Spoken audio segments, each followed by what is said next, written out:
Agradeço a forma que ela abordou, porque assim me dá espaço para usar o nível da abordagem que ele usou. Exato. Aproxima o microfone. É proporcional. Exato. Primeira coisa, há um erro muito grande que se comete nos debates políticos, análises, em que aparece às vezes e dizem que não, vocês só criticam o governo. Ok.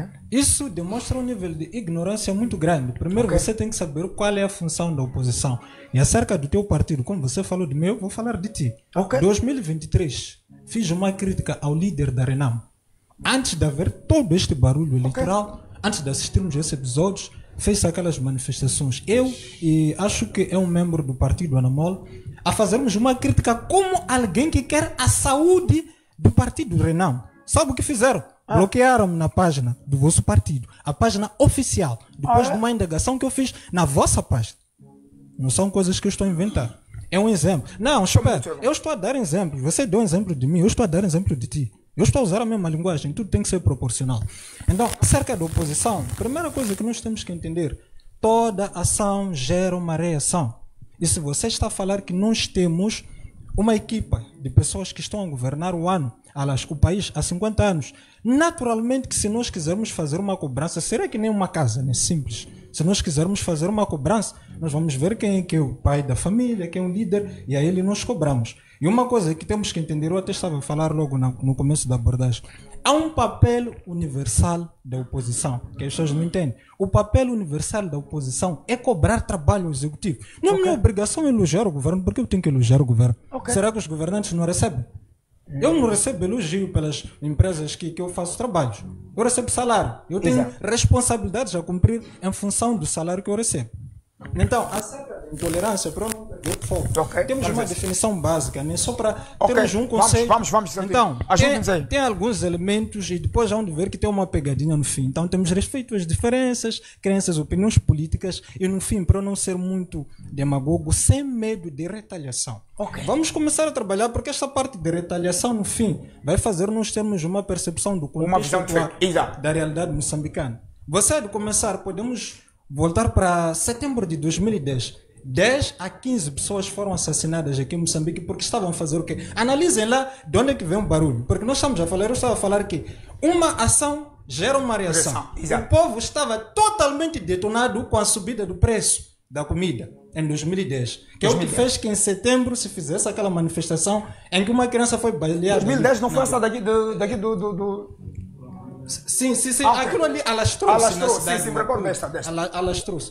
Ali na brigada, balearam uma criança, até depois vieram na imprensa, tem que ser bonito, né? Nós vamos inimizar a família. Mandaram fumar aquela família, até hoje não se fala mais daqui. Então, a população reagiu a uma situação que estava a acontecer no país. E como é um direito constitucional, até podemos voltar um pouco. Temos 3 artigos que defendem isso. Temos o artigo 3, que fala do Estado de Direito Democrático, para nós percebermos como é que funciona. Pegamos o artigo 48, que fala da liberdade de expressão e informação para nós que trabalhamos nos mídias. E temos o direito à liberdade de reunião e manifestação. Ou seja, se tu fores analisar o próprio ordenamento jurídico do país, parece algo muito bonito. Você consegue ver que na Constituição parece que nós temos elementos que defendem aquelas que são realmente as atribuições que numa democracia séria irão funcionar. Depois vamos eu agora quero isso. Queremos entrar na realidade de Moçambique. Na realidade. Agora vamos começar a trabalhar com isso. Dei um exemplo de 2010. 10 a 14 pessoas foram assassinadas.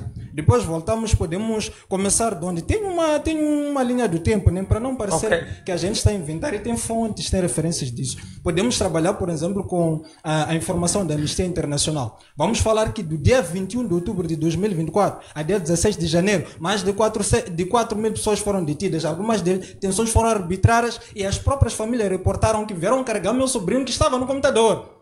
E quem é que tem? E até temos que definir qual é a função do Estado a nível do poder de exercício de violência. Nós sabemos que a instituição oficial que tem um poder de uso da violência como uma forma também de controlar o funcionamento da sociedade é o Estado. Então, se eu ouvir que alguém foi baleado em Moçambique, eu já sei quem é que eu cobro, porque quem tem o poder do uso institucional da violência é o próprio Estado. Então, eu não vou dizer que foi uma outra pessoa. Se alguém foi baleado com Kalashnikov, eu não vou cobrar no João da minha zona.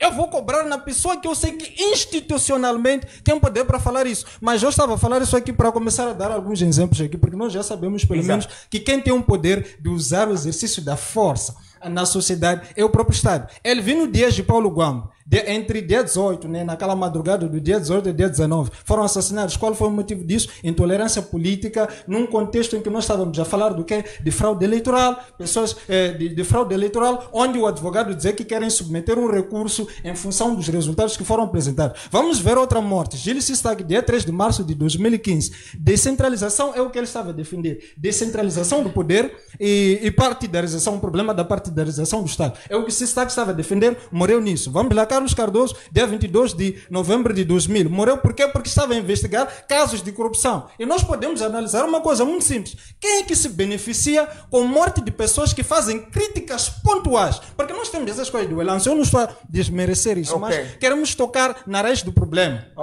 Porque aqui nós ouvimos, né, outros dizem que há indícios de que há esquadrões de morte, não sei o quê. É o que me deixa indignado quando eu faço meus vídeos. Às vezes vejo, faço brincadeira, mas se você pegar alguns vídeos que eu falo, são muito profundos. Só que eu comecei a medir o nível. Eu já fiz posts complexos. Eu vi que a população não consegue entender quando eu faço um texto denso. Por isso que às vezes tem que pegar algumas coisas, fazer umas piadas no meio daquelas piadas. Eu trabalho isso em função da capacidade do próprio moçambicano de perceber. Porque é mais fácil uma pessoa aderir para uma informação quando você traz essa roupagem. Mas você tem que ter reflexões profundas para você trabalhar com o tema. Então vamos ver, por exemplo, aqui. Temos os beneficiários disso aqui. É o próprio Estado. O que o Cardoso estava a investigar?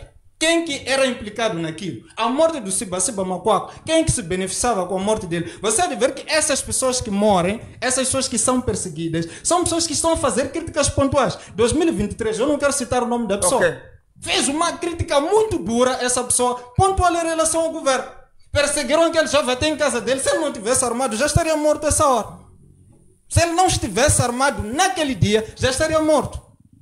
Porque isto é que é a verdadeira intolerância. Na prática, você está a ver. Depois vamos voltar. Né? Temos mais que temos Anastácio Matavel, que era o que? Que era um observador das eleições. Morreu. Vamos ver também Arlindo Chissali, dia 7 de janeiro de 2025. Morreu. Estava a fazer o quê? Testemunhas até dizem o seguinte, que ele estava no minibus e indivíduos, né, vamos usar supostamente agentes da polícia, chegaram, pegaram esse jovem. Por quê? Porque ele também estava no processo eleitoral, ele estava a denunciar muitas coisas que não estavam bem.